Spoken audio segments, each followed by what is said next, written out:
সকলকে নমস্কার। আমি ধৃতিমান। আমরা আজকে তৃতীয় দিনের ক্লাস নিয়ে উপস্থিত হয়েছি। তার আগে জেনে নিব দ্বিতীয় দিন যে আমরা ক্লাসগুলো করেছিলাম, দ্বিতীয় দিনের বিভিন্ন রকম শ্যাডো, রিং, তারপর ভিউ, আই ভিউটা এবং বিলীয়মান বিন্দু, এগুলো কিন্তু আমরা শিখেছিলাম।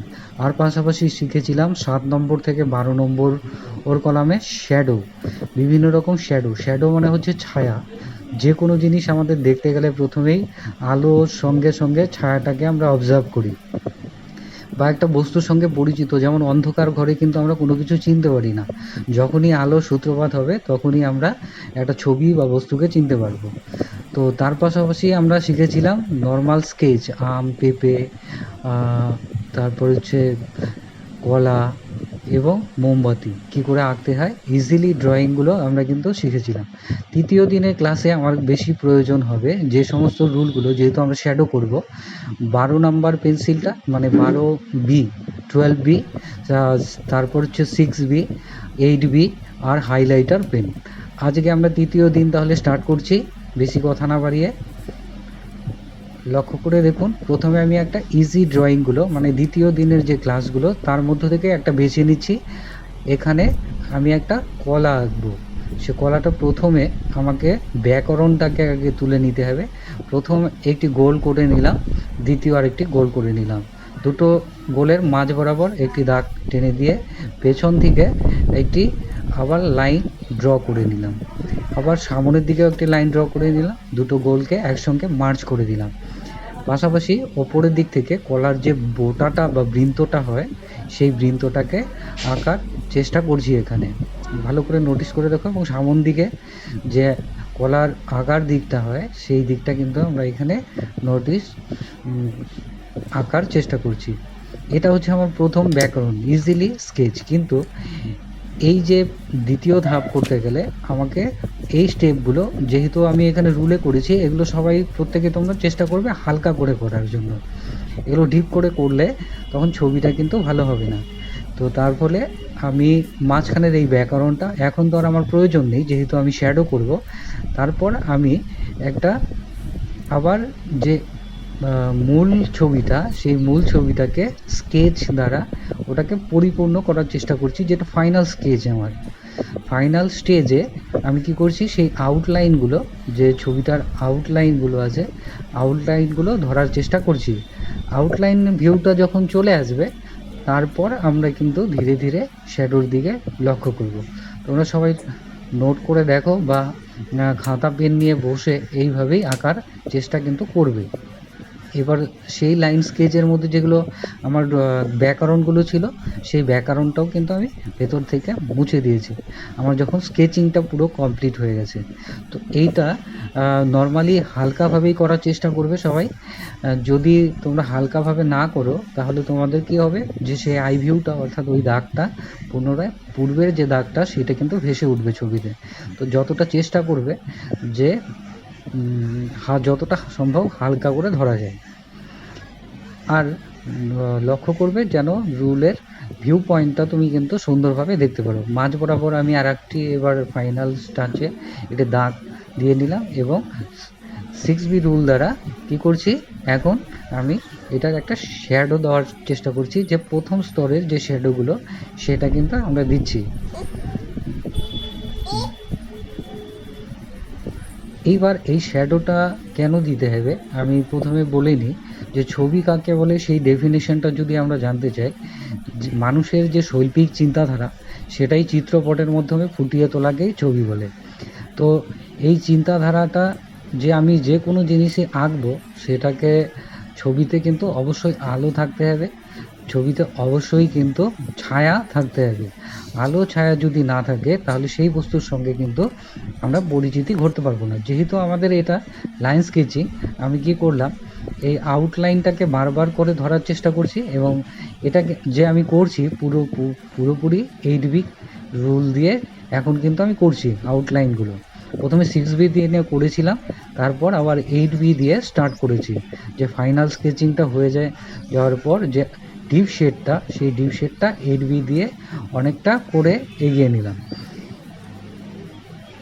এবার হালকা হালকা স্ট্রোকগুলো দিয়ে তার পাশে আমি দেখিয়েছিলাম যে আমরা যে কান পরিষ্কার করি যে তুলোটা নিই, সেই তুলোটা দিয়ে কী করছি, ঘষে ঘষে ঘষে ঘষে সেগুলোকে একটা হালকা ডিপ থেকে লাইটের দিকে নিয়ে যাচ্ছি। যদি হালকা ডিপ থেকে লাইটের দিকে না নিই তাহলে কি হবে, ছবিটা যেরকম আছে দূর থেকে সেটাকে পরিষ্কার বোঝা যাবে না। এবার আমরা 12B যে পেন্সিলটা, আমাদের গাঢ় পেন্সিলটা, সেই গাঢ় পেন্সিলটাকে নিয়ে সেটাকে আঁকার যে ডিপ ভিউটা, সেই ডিপ ভিউগুলো এখন কিন্তু ফুটিয়ে তোলার চেষ্টা করছি। ফাইনাল স্ট্রোক, যে ফাইনাল স্ট্রোকগুলো দিতে গেলে যে আমাদের ডিপ শেডগুলো দিতে হবে, সেই ডিপ শেডগুলো আমি কিন্তু এখানে দেওয়ার চেষ্টা করব। এইবার এই স্ট্রোকগুলো মাঝে মাঝে বিভিন্ন রকম স্কোপগুলো বা ওই কালো মতনগুলো থাকে।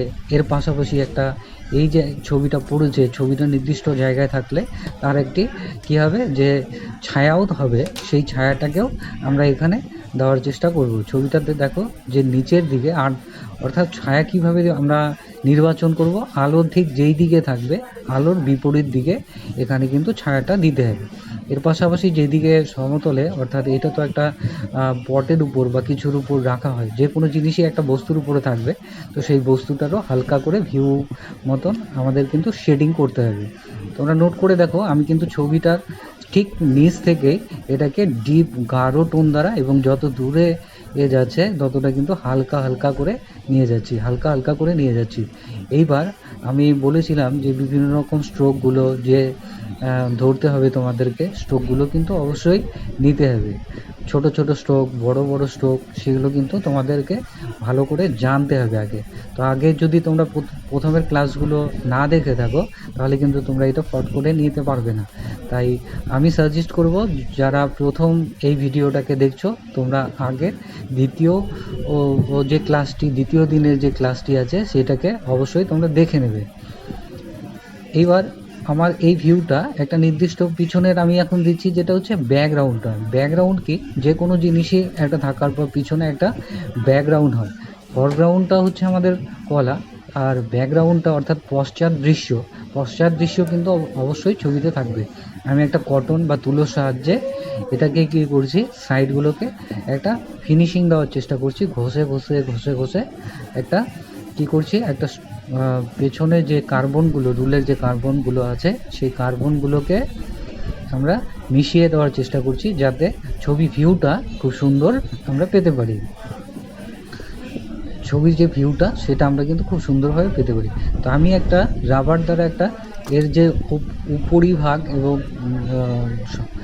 নিম্ন ভাগগুলো এবং সাইডের যে স্কেচিংগুলো, এইটা কিন্তু দেওয়ার চেষ্টা করছি, যে রাবারের একটা কর্নার পয়েন্ট থেকে, সেই কর্নার পয়েন্ট থেকে রাবার দিয়ে করার চেষ্টা করছি। মাঝখানে আমি একটা দাগ দিয়ে তোমাদেরকে বুঝিয়ে দেওয়ার চেষ্টা করলাম।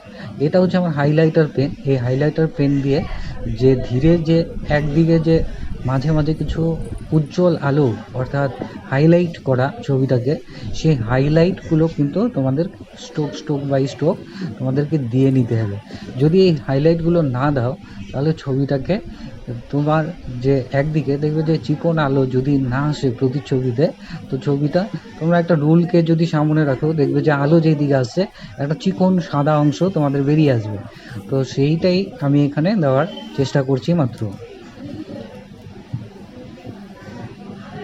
এখন দেখো টেক্সচারটা নর্মাল ইজি জিনিসগুলো, মানে ছোট ছোট যে এই যে আউটলাইনটা বের করেছিলাম সাধারণ মানে রাবার দিয়ে, তো সেইটা তো আমার রাবারটা একটু মোটা ছিল বলে, তো তার ফলে কী হয়েছে যে এই অর্থাৎ কলার যে পেছনের পশ্চাৎ দৃশ্যটা মানে ব্যাকগ্রাউন্ডটা, সেই ব্যাকগ্রাউন্ডটা কী হয়েছিল, একটু মিশে গিয়েছিল। আমি সেগুলোকে আবার ফিনিশিং টাচের জন্য রুল দ্বারা ঘষে নিয়ে কার্বন দ্বারা পূরণ করে দিচ্ছি।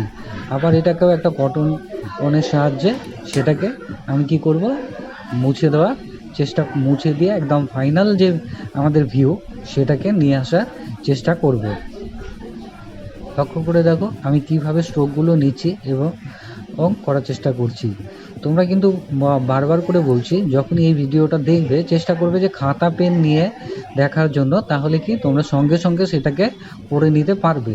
আর আমাদের এই ছবিগুলো মানে এই শ্যাডোগুলো করার জন্য আমাদের কিন্তু অবশ্যই 6B বা 8B এই ধরনের নরম কার্বনযুক্ত যে রুলগুলো সেগুলো কিন্তু আমাদেরকে সঙ্গে রাখতে হবে। না হলে কি এই HB বা শক্ত ধরনের কার্বন রুলগুলো যখন দিয়ে আমরা আঁকবো তখন এরকম টেক্সচার নিতে পারবো না। এটা একটা আপেল তোমাদের সামনে আমি এঁকে দিব। আপেলটা আঁকার আগে তখন যেহেতু আমরা প্রথম বা দ্বিতীয় ধরে স্টেপ বাই স্টেপ যাচ্ছি, তার আগে একটু ছোট্ট করে একটি পাতা এঁকে নিচ্ছি।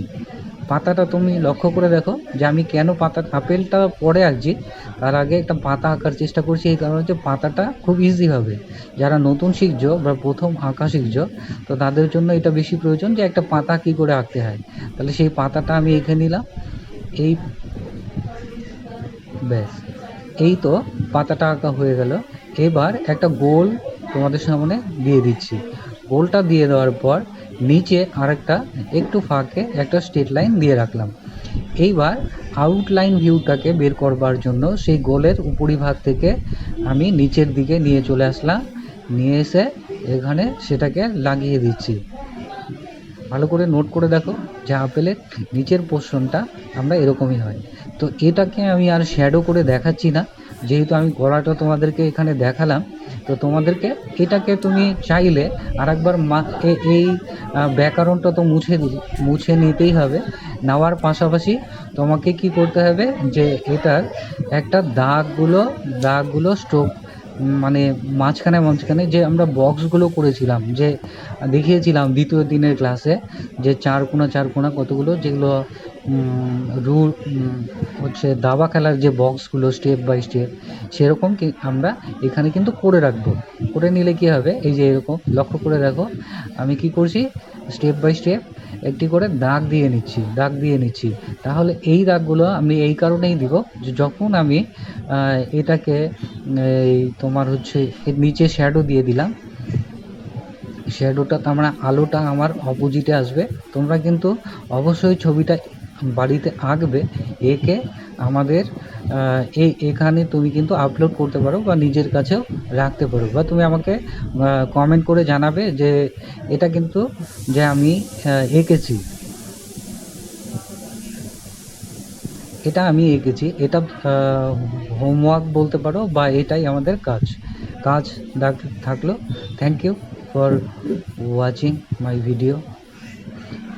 যদি তোমাদেরকে এই চ্যানেলটি ভালো লাগে তাহলে অবশ্যই লাইক করো। যদি তোমাদের এই চ্যানেলটি ভালো লাগে শেয়ার করো, কমেন্ট করো, আর অবশ্যই পুনরায় নতুন ভিডিও দেখার জন্য চ্যানেলটিকে সাবস্ক্রাইব করে রেখো। Thank you for watching my video.